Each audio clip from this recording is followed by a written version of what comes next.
When couples with children divorce, the court can make different orders related to the children and their welfare. What if one parent wants to move abroad with the child? If one parent, especially an expat, plans to move out of Singapore with the child without the other parent's consent, it would be considered child abduction under Singapore law.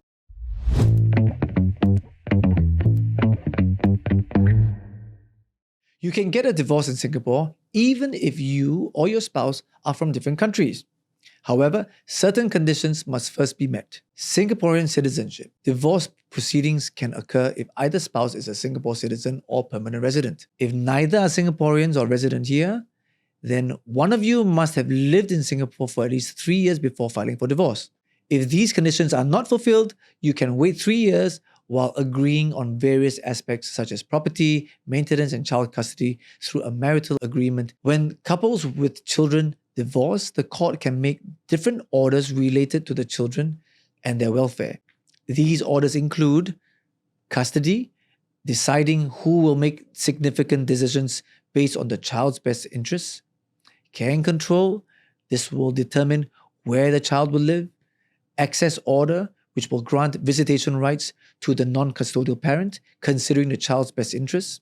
There's also maintenance orders, which will ensure both parents financially contribute to the support of the child. What if one parent wants to move abroad with the child? If one parent, especially an expat, plans to move out of Singapore with the child without the other parent's consent, it would be considered child abduction under Singapore law. Singapore is part of the Hague Convention on Child Abduction, which ensures the safe return of children taken out of Singapore to other countries. If you suspect your child might have been taken abroad without your permission during the divorce proceedings or a custody battle, consult a divorce lawyer and they can help you apply for an injunction to prevent this. How about matrimonial assets? Matrimonial assets in Singapore include assets acquired before marriage and used or enjoyed by both parties during their time together, assets substantially improved by either one or both parties during the marriage, any assets acquired during the marriage by both or one party. These assets are subject to division based on factors outlined in the Women's Charter.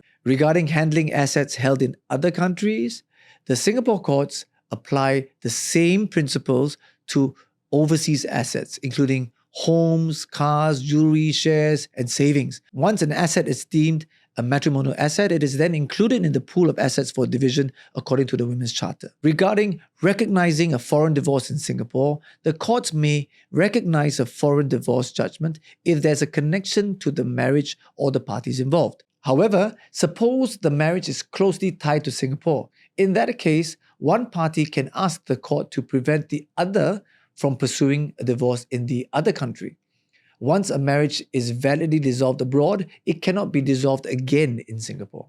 Regarding foreign prenuptial agreements in Singapore, Singapore's courts can enforce foreign prenuptial agreements in international divorce cases. However, if these agreements conflict with the Singapore Women's Charter, the court may decline to uphold them.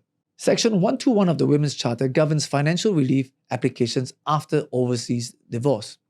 You can apply for financial relief in Singapore if your marriage has been dissolved or annulled in a foreign country and is considered valid under Singapore law. The court must have jurisdiction and consider Singapore as the appropriate forum for such an application. What happens to an expat's immigration status after a divorce? Your immigration status in Singapore varies depending on your type of pass. If you hold an employment pass, your immigration status remains unaffected by a divorce.